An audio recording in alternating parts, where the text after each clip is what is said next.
"Am I ugly to you too?" the alien girl cried. Until the human said, "You're the most beautiful one." The cargo bay's emergency lighting cast harsh shadows across stacked shipping containers when Riven Thorne heard the sound. A soft, broken whimpering that made his chest tighten. He'd been checking manifest records for tomorrow's freight run when Pip, his bioengineered ferret companion, suddenly went rigid on his shoulder, chittering in distress. "What is it, boy?" Riven muttered, following Pip's gaze toward the far corner of the bay. The creature's empathic abilities rarely triggered false alarms, and tonight something had definitely disturbed the normally calm animal. Between two towering containers marked with Veil-Ani trade symbols, Riven found her. A child, no older than 12 by human standards, curled against the cold metal floor. But this wasn't any ordinary child. Her skin was translucent as frosted glass, revealing the delicate tracery of veins and organs beneath. Swirling patterns of soft blue-green light pulsed weakly under her skin, like dying stars in a cosmic sea. She was beautiful in a way that made Riven's breath catch, and clearly dying. "Hey," he whispered, kneeling beside her. "Hey, kid, can you hear me?" The alien child's eyes fluttered open, large silver orbs that reflected the cargo bay's lights like mirrors. When she saw Riven's face hovering above her, those eyes filled with such profound despair that he felt something crack inside his chest. "Am I ugly to you too?" she whispered in accented standard, her voice barely audible. Tears tracked down her translucent cheeks, and with each sob, the light patterns under her skin dimmed further. Pip leaped from Riven's shoulder, immediately curling against the child's side. The ferret's warm fur seemed to comfort her, and the bioluminescent patterns under her skin brightened slightly in response. Riven's throat went dry. He'd lost his own daughter 5 years ago in a transport accident. Sweet little Mira with her gap-toothed smile and endless questions. The protective instinct that had been dormant since then roared to life. "Ugly?" He reached out carefully, touching the child's forehead. Her skin was fever-hot despite its translucent appearance. "Kid, you're the most incredible thing I've ever seen." Station protocol demanded he report any unauthorized aliens immediately to Colonial Security. His supervisor's job was already hanging by a thread after the last cargo mix-up. Helping an undocumented alien could cost him everything, but looking at this dying child, Riven couldn't bring himself to care about regulations. "Can you walk?" he asked, sliding his arms under her frail form. She weighed almost nothing, like holding a bundle of crystalline light. She shook her head weakly.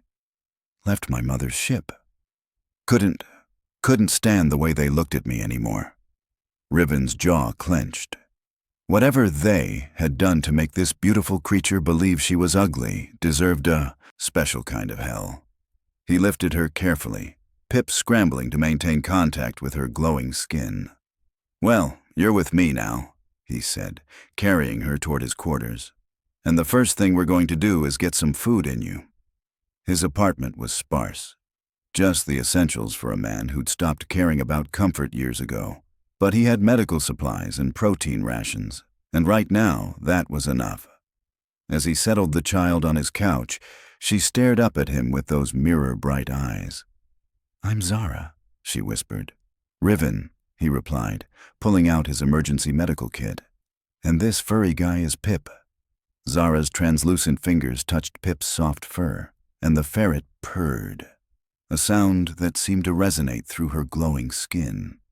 The patterns under her flesh swirled brighter, creating mesmerizing galaxies of blue and green light. "I've never seen a creature like him," she murmured, wonder replacing some of the despair in her voice. "He's bioengineered," Riven explained, checking her pulse.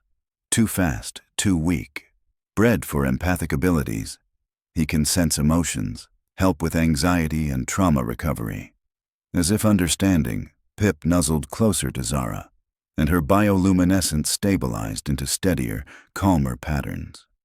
Riven prepared a nutrient IV, his hands steady despite the emotions churning in his chest.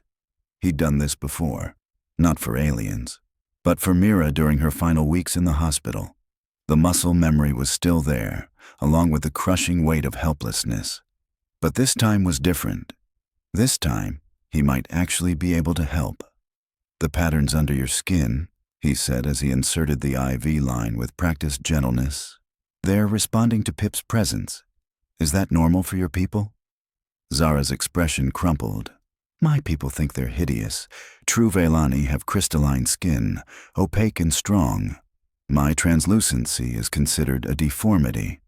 Her voice broke. "They call me glass skin broken born." Riven felt rage building in his chest. Not the explosive kind that had destroyed his marriage after Mira's death, but a cold, protective fury that settled deep in his bones. "Your people are idiots," he said flatly, adjusting the IV flow. "You look like living art." Zara stared at him, her bioluminescent patterns shifting to deeper, richer hues. "You really think so?"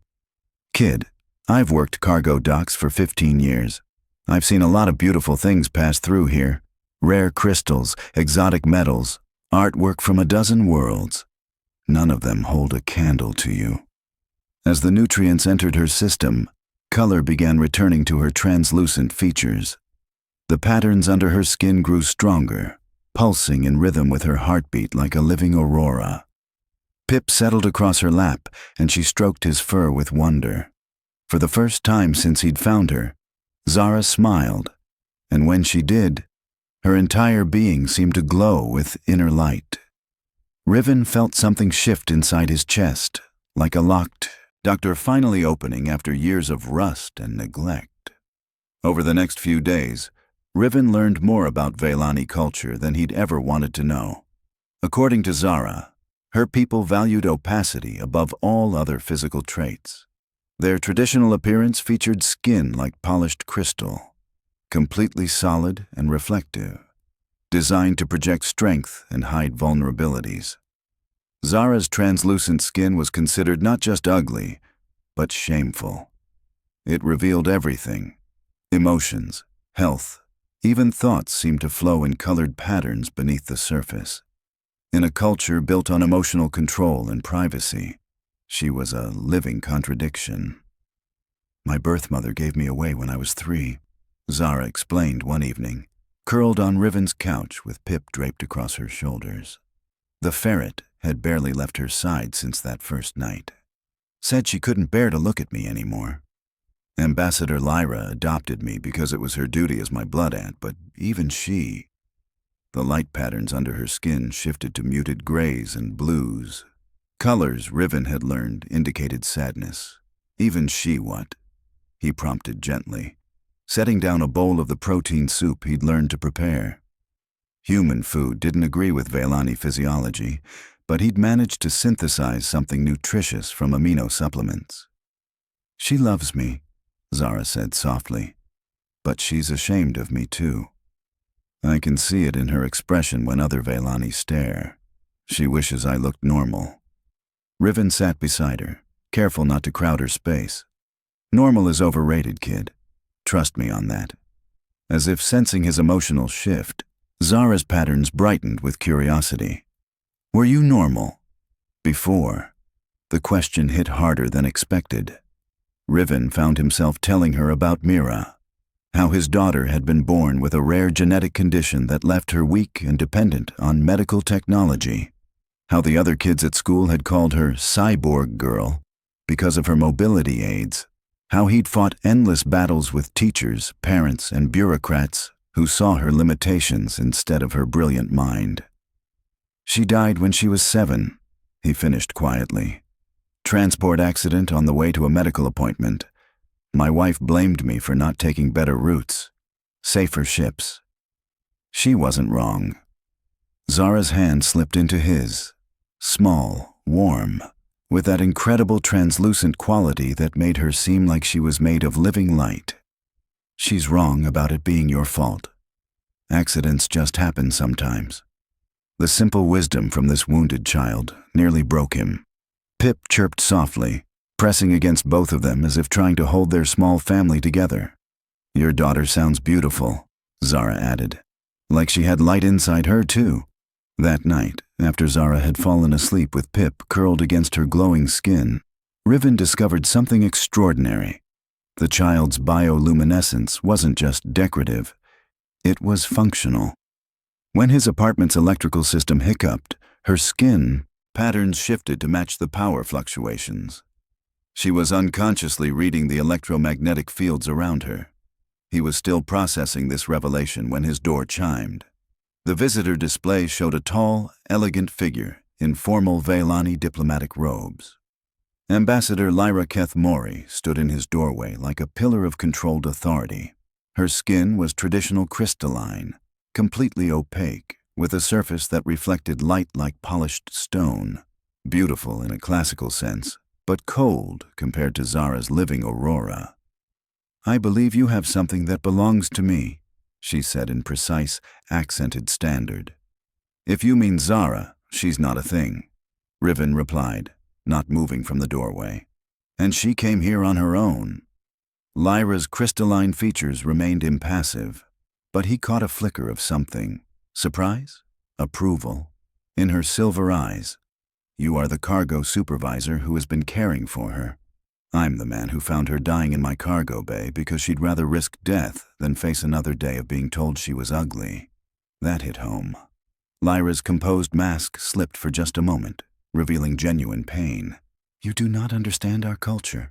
Zara's condition makes her vulnerable in ways." "Your culture is garbage," Riven interrupted. "That kid is special in ways you can't even imagine, and you've spent years making her believe she's broken." "She is broken." Lyra's composure cracked entirely. "Do you think I wanted to watch her suffer?" Every day, watching other children avoid her, seeing adults turn away in disgust. She cannot hide her emotions, cannot control her responses. "Maybe the problem isn't her inability to hide," Riven said quietly. "Maybe the problem is a culture that demands hiding in the first place." Lyra stared at him for a long moment. When she spoke again, her voice was softer. "May I see her?" Riven stepped aside reluctantly. In the living area, Zara was awake, sitting up with Pip in her lap. Her bioluminescent patterns had shifted to rapid, anxious spirals. "Mother," she whispered. Lyra approached slowly, her crystalline features unreadable. "Zara, when I found your room empty, I feared that I'd finally done everyone a favor and disappeared." Zara's patterns flared bright with hurt and anger. "Maybe I should have." "No." Lyra knelt beside the couch, reaching out to touch Zara's translucent cheek. "Never say that. Never think that." "Then why did you never tell me I was beautiful?" Zara asked, tears making her glow even brighter. "Why did I have to hear it from a stranger?" Lyra's gaze flickered to Riven, and he saw something shift in her expression. Not just surprise, but a kind of recognition, as if she was seeing him properly for the first time. "Because," Lyra said slowly, "I was so focused on protecting you from their cruelty that I forgot to show you your own worth." She turned back to Zara. "And perhaps because I needed someone with clearer vision to remind me of what I should have seen all along." Zara's patterns shifted to cautious gold. "You think I'm beautiful too?" "I think you're extraordinary," Lyra replied, her voice thick with emotion. "And I think this man saw in 5 minutes what I should have been telling you every day of your life." As mother and daughter embraced, Riven felt Lyra's eyes meet his over Zara's glowing head. The look that passed between them was complicated. Gratitude, apology, and something else. Something that made his chest tighten in a way it hadn't for 5 long years. Pip chirped contentedly, and Zara's laughter filled the small apartment like music made of light. Ambassador Lyra Keth Mori, Riven discovered, was nothing like the cold diplomatic figure she projected in public. Over the following days, as they worked together to help Zara recover from her ordeal, he glimpsed the woman beneath the crystalline composure. She was brilliant, for one thing.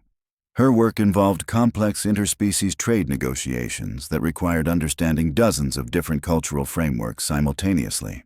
But more than that, she was funny in unexpected ways. dry observations about bureaucratic absurdity that made Zara giggle and even coaxed reluctant smiles from Riven. "The Centauran trade minister," she said one evening over dinner, insisted that all negotiations be conducted in his native tongue, which would have been reasonable, except his native tongue consists entirely of scent marks. We spent 3 days learning to identify 17 different types of sulfur compounds. Zara's bioluminescent patterns sparkled with amusement. "Did you actually negotiate with smells?" "Your mother," Lyra said with mock gravity, became fluent in diplomatic stench. Even Pip seemed to approve of her, perching on her shoulder and chittering contentedly while she worked on her diplomatic correspondence. But it was the quiet moments that affected Riven most. Watching Lyra brush Zara's hair with infinite tenderness. Seeing her face when she thought no one was looking. Not the composed diplomat, but a woman carrying years of guilt and protective fear. She blames herself, he realized one night, finding Lyra on his apartment's small balcony after Zara had gone to sleep. "For what?"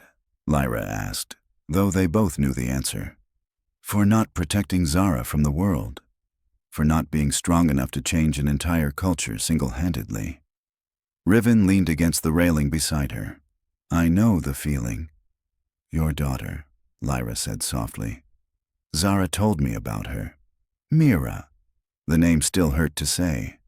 "I spent so much time fighting everyone else that I forgot to just love her while I could. Always focused on the next treatment, the next school meeting, the next battle. And now you see Zara fighting the same war." "Yeah." He glanced at her profile, admiring the elegant lines of her crystalline features. "Except this time, maybe we can actually win it." That night, Zara made a discovery that would change everything. Riven had been struggling with a persistent electrical fault in the cargo bay's main power coupling, a microscopic fracture that his diagnostic equipment couldn't locate, but that was causing intermittent system failures. He'd spent hours tracing circuits without success. "Why don't you let Zara try?" Lyra suggested. "She's just a kid whose bioluminescence responds to electromagnetic fields," Lyra pointed out. "I've been watching her. She's not just reacting to emotions, she's reading the electrical patterns around her." They brought Zara down to the cargo bay, where she approached the massive power coupling with characteristic curiosity. Pip rode on her shoulder, chittering encouragement. "What do you see?" Riven asked. Zara placed her translucent hands on the coupling's outer housing. Immediately, her skin patterns shifted to match the flow of electricity within. Blues and whites traced the paths of current, while darker patches showed areas of resistance. "There," she said, pointing to a specific section. "The light is broken there, like a crack in glass." Riven pulled out his repair tools and opened the indicated panel. Inside, invisible to normal inspection, was a hairline fracture in the primary conductor. A flaw so small his equipment had missed it, but large enough to cause system instability. "How did you—" he started. "I can see the electricity moving," Zara explained, her patterns still dancing with the power flow. "It's like watching water in a stream. When there's a rock or a broken place, the flow changes." Lyra stared at her daughter with wonder. "Zara, do you realize what this means? You can diagnose electrical systems without instruments. You can see problems that our best technology can't detect." But their celebration was interrupted by an urgent station-wide announcement. "All personnel, this is Colonial Administrator Hayes. We have a critical situation developing in the primary power grid. Cascading failures are affecting multiple systems across the station. If we cannot locate and repair the source within 12 hours, we will need to begin emergency evacuation procedures." 50,000 people lived and worked on Kepler Station. Evacuation would take weeks, and many of the most vulnerable, children, elderly, those with medical conditions, might not survive the process. "The corporate engineers have been working on this for days," Riven said grimly, pulling up the technical reports on his workstation. "They can't find the source of the failures." Lyra studied the data with him. "These power conduits run throughout the entire station, thousands of kilometers of wiring, most of it behind sealed panels in areas where traditional diagnostic equipment can't reach. Zara moved closer to them, her bioluminescent patterns shifting to concerned yellows and oranges. "Could I help? Like with the cargo bay?" "Absolutely not," Lyra said immediately. "The power levels involved would be incredibly dangerous." "One mistake." "Mother," Zara interrupted, her patterns flaring with determination. "If I don't try, everyone dies anyway." Riven felt his protective instincts warring with logic. The kid was right. Without intervention, the station was doomed. But the risk... "What if we could build safeguards?" he mused, his engineer's mind already working on solutions. "Create a buffer system that would let you read the power flows without direct contact." "Using what?" Lyra demanded. "The corporate teams have all the advanced diagnostic equipment." "Who needs advanced?" Riven was already moving toward his tool locker. "I've got cargo handling gear, industrial sensors, and 15 years of experience making broken things work." Within hours, they had assembled a makeshift diagnostic array using components from Riven's repair shop. Industrial sensors linked to cargo bay power systems, all connected through fiber optic cables to provide electrical isolation. It wasn't elegant, but it was functional, and more importantly, it was safe. Zara sat in the center of the array, her translucent skin glowing brighter than ever before as she connected with the station's vast electrical network. Pip curled in her lap, providing emotional support while she worked. "I can see it all," she whispered in wonder. "Every circuit, every connection, it's like being inside a living thing made of lightning." Through the diagnostic display, Riven watched as Zara's consciousness traced the power flows throughout Kepler Station. Her bioluminescent patterns shifted and danced, mapping electrical currents that spanned kilometers. And then, deep in the station's core systems, she found it. "There," she said, pointing to a specific coordinate on the display. "Something wrong in the main distribution hub. Not a break, something growing."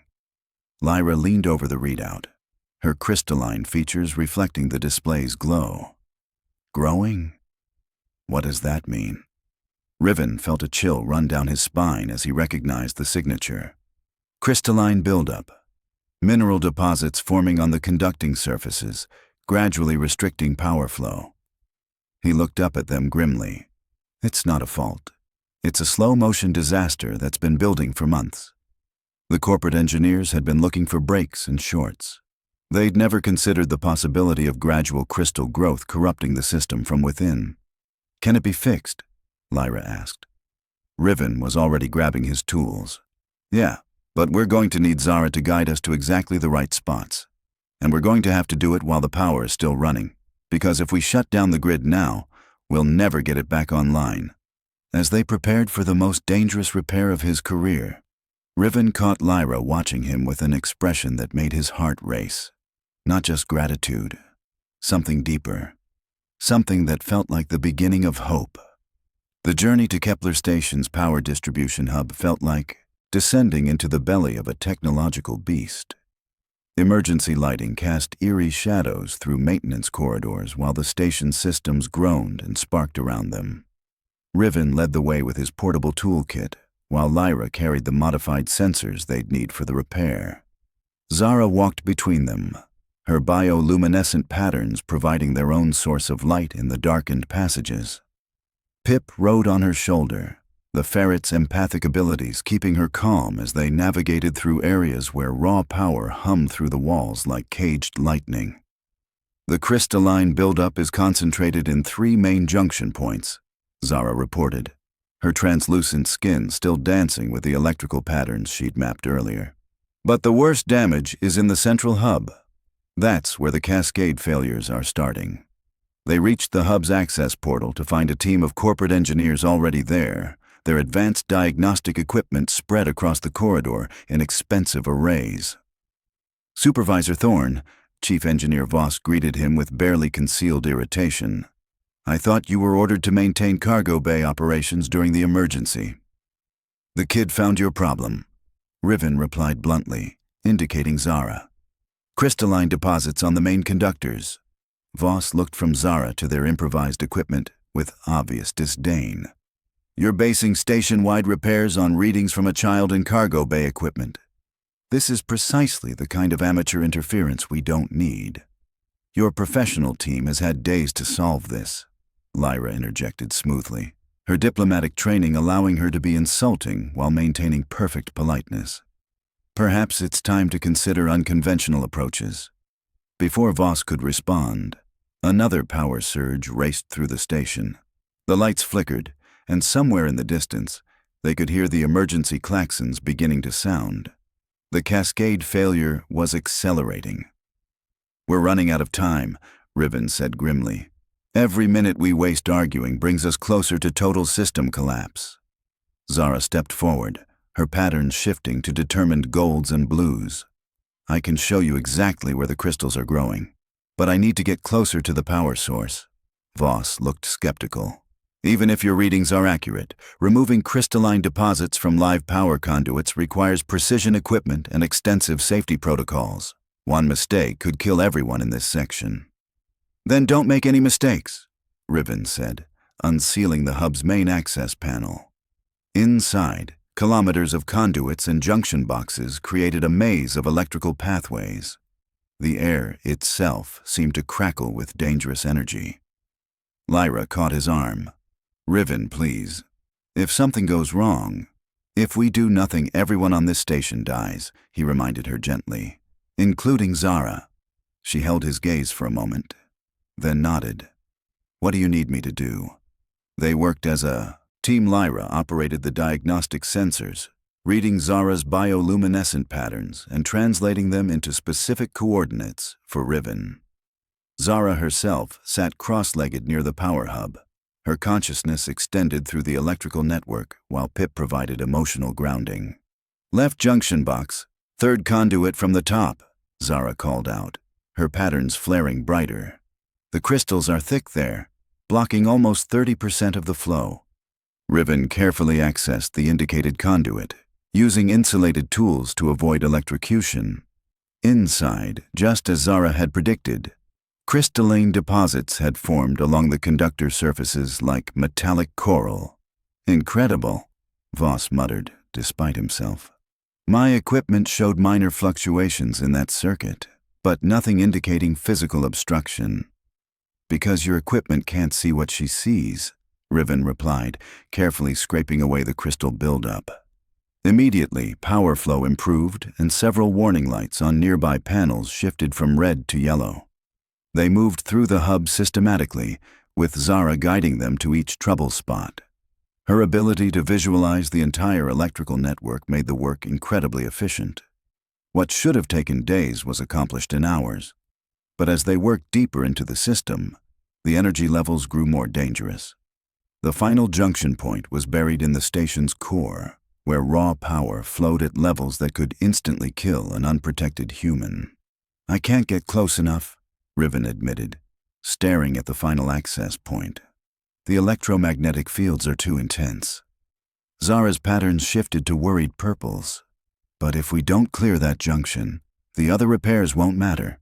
The cascade will just start again from a different point. Lyra studied the readings, her crystalline features reflecting the display's glow. What if we could extend your reach somehow? Create a remote interface? Riven was already digging through his toolkit. Fiber optic cables, insulated manipulator arms from cargo handling equipment. His mind raced through possibilities. I can build a remote repair system, but someone needs to guide it with absolute precision. Zara can do that, Lyra said confidently. Mother, Zara said quietly, if this goes wrong, I could overload my nervous system. The feedback from that much electrical energy. Then we'll make sure it doesn't go wrong. Riven interrupted, connecting the final components of his improvised system. Pip, I need you to monitor Zara's stress levels. Any sign of overload, you let us know immediately. The ferret chittered understanding and pressed closer to Zara's glowing skin. Working together, they extended Zara's consciousness through the remote system into the station's most dangerous electrical junction. Her bioluminescent patterns became so bright they lit up the entire maintenance area, while her translucent features showed the strain of processing such massive energy. "Flows! There!" she gasped, her patterns flashing urgent warnings. "The buildup is worse than I thought. It's not just blocking the flow, it's creating feedback loops that are destabilizing the entire grid." Through the remote manipulators, Riven worked to clear the crystalline deposits. But as he did, alarms began sounding throughout the hub. The disturbance was triggering automated safety systems, threatening to shut down power to entire sections of the station. "We need to work faster," Lyra urged, monitoring the cascade failure indicators. "The automated systems are interpreting the repairs as additional faults." Zara's pattern suddenly flared to blinding intensity. "I can override the safety systems. I can make them see the repairs as restoration instead of damage." "Absolutely not," Lyra said immediately. "That would require interfacing directly with the station's computer systems. The data flow alone could save 50,000 lives," Zara interrupted, her voice steady with determination. Before anyone could stop her, she placed her hands directly on the computer interface panel. Her bioluminescence exploded outward, connecting with the station's AI systems in ways the designers had never imagined possible. Through the diagnostic displays, they watched as Zara's consciousness merged with Kepler Station's central computer. Her patterns synchronized with data flows, creating a hybrid intelligence that understood both biological intuition and digital logic. Working together, human ingenuity, Veilani abilities, and artificial intelligence, they cleared the crystalline deposits and restored proper power flow throughout the station. The cascade failure stopped, reversed, and stabilized. In the aftermath, as normal lighting returned throughout the hub, Voss stared at their improvised equipment in amazement. "This shouldn't have been possible. Our computer models said the crystal removal would take weeks of careful planning." "Your computer models didn't account for her," Riven said, helping an exhausted Zara to her feet. Her patterns had dimmed to soft, contented glows, and Pip was purring loudly against her neck. Lyra wrapped both of them in her arms, her crystalline composure finally cracking to reveal the fear and love she'd been hiding. "When I saw you interface with the computers, I thought, I knew what I was doing," Zara assured her. "And I knew Riven and Pip would keep me safe." As they made their way back through the station corridors, now properly lit and humming with stable power, Riven felt Lyra's hand slip into his. "Thank you," she said softly, "for seeing her worth when the rest of us were blind." "Thank you," he replied, "for letting me be part of her family." The word hung between them, full of possibilities that neither had dared to voice before. But now, in the aftermath of crisis and the glow of Zara's contented bioluminescence, it felt like the most natural thing in the universe. 3 weeks later, the Grand Assembly Hall of Kepler Station had been transformed for a ceremony unlike any in the facility's history. Representatives from a dozen species filled the ornate chamber, while holographic displays broadcast the proceedings to colonies throughout the sector. Riven stood at the center of it all, wearing formal clothes that still felt strange after years of work coveralls. Beside him, Zara practically glowed with excitement, her bioluminescent patterns dancing in brilliant golds and blues that seemed to fill the entire hall with warm light. Pip perched proudly on her shoulder, wearing a tiny ceremonial collar that marked him as an honored family companion. "Citizens of all worlds," Ambassador Lyra announced from the podium, her own crystalline features reflecting the ceremony's lights. "We gather today to recognize extraordinary service and to celebrate the bonds that unite us across species and cultures." The Veilani delegation occupied an entire section of the hall, their traditional crystalline appearances creating a wall of reflected light. But Riven noticed something different about them now. The way they watched Zara with wonder rather than disgust, as if seeing her translucent beauty for the first time. "Supervisor Riven Thorne," Lyra continued formally, Through your courage and ingenuity, you have saved 50,000 lives and demonstrated the profound value of cooperation between our peoples. The Velani High Council hereby grants you full citizenship in our star nation, with all rights and honors therein. A murmur ran through the assembly as Lyra approached him carrying an ornate crystal pendant, the symbol of Velani nobility. As she placed it around his neck, their eyes met, and he saw something there that made his heart race.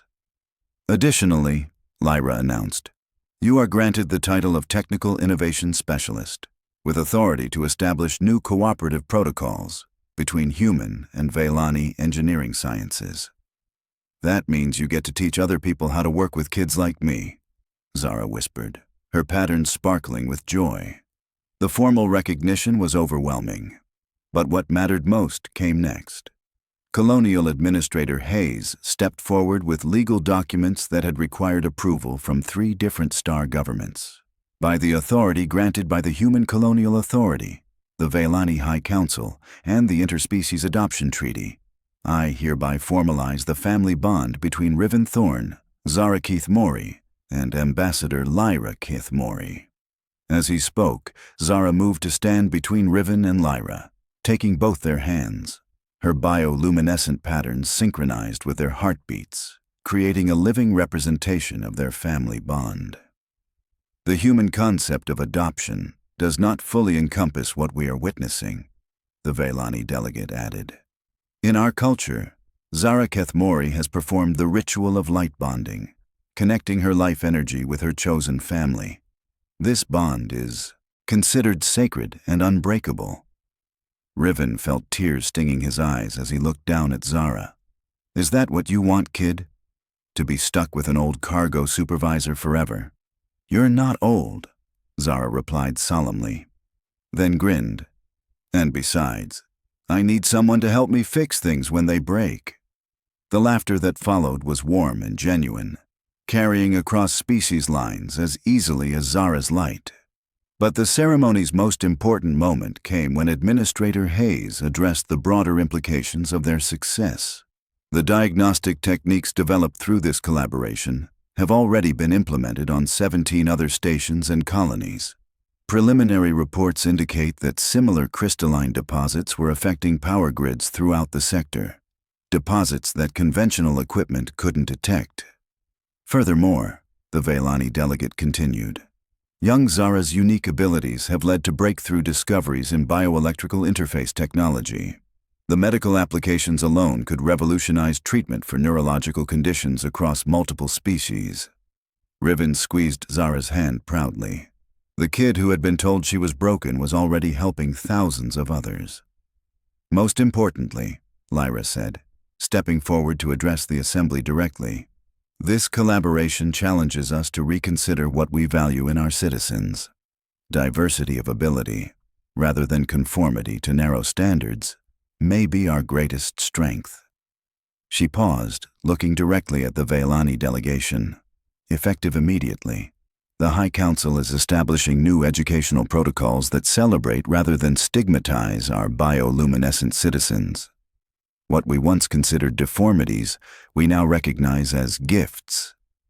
The ceremony concluded with a traditional Velani light-sharing ritual, where Zara's bioluminescent patterns were projected throughout the hall, creating a display of living art that left the audience breathless. For the first time in her life, her translucent skin was not something to hide, it was something to celebrate. Later, in the privacy of their new family quarters, larger now to accommodate their expanded household, Riven found Zara sitting by the viewport, watching ships move through the station's traffic patterns. Pip was curled in her lap, and her bioluminescence had settled into contented blues and greens. Regrets? He asked, settling beside her. About what? Leaving your mother's ship. Running away. Nearly dying in my cargo bay. Zara considered this seriously, her patterns shifting to thoughtful purples and golds. If I hadn't run away, would you have found me? Probably not, Riven admitted. And if you hadn't found me, would you have met Mother? No. And if you hadn't met Mother, Would she have learned to see me differently? Riven smiled, understanding where she was leading. No, she wouldn't have. Then I don't have any regrets, Zara said firmly. Even the scary parts were worth it. Pip chittered agreement, and Zara's laughter filled the room like music made of light. Lyra emerged from the bedroom area, having changed from her formal diplomatic robes into comfortable civilian clothes. She moved to join them by the viewport, and Riven felt his breath catch as she settled beside him. Even in simple clothing, her crystalline beauty was stunning. But now he could see past the surface to the warmth and strength beneath. "The High Council has approved my request," she said quietly. "I'll be staying on Kepler Station permanently as the new cultural exchange coordinator." "What does that mean?" Riven asked. "It means I get to help other families like ours," she replied, her silver eyes meeting his. "Human-Velani partnerships, adoption protocols, integration services." She paused, a smile playing at the corners of her mouth. "It means we can build something lasting here." Riven reached for her hand, marveling at how perfectly her crystalline fingers intertwined with his calloused ones. "Are you sure?" "Giving up your diplomatic career, staying in one place." "I'm not giving up anything," Lyra interrupted softly. "I'm finally choosing what matters most." Zara's bioluminescent patterns suddenly flared to brilliant joy. "Does this mean we're really going to be a family? All of us together?" "All of us together," Riven confirmed, looking around at their small group. "You, me, your mother, and Pip. And any other lost children who need us," Lyra added, her expression warm with possibility. As if sensing the moment's importance, Pip chirped and scampered from Zara's lap to Riven's shoulder, then to Lyra's, before returning to Zara, physically connecting their family circle. Outside the viewport, Kepler Station hummed with stable power, its lights bright and steady thanks to the diagnostic protocols they developed together. Ships from dozens of worlds moved through the traffic patterns, carrying news of their breakthrough to colonies throughout the sector.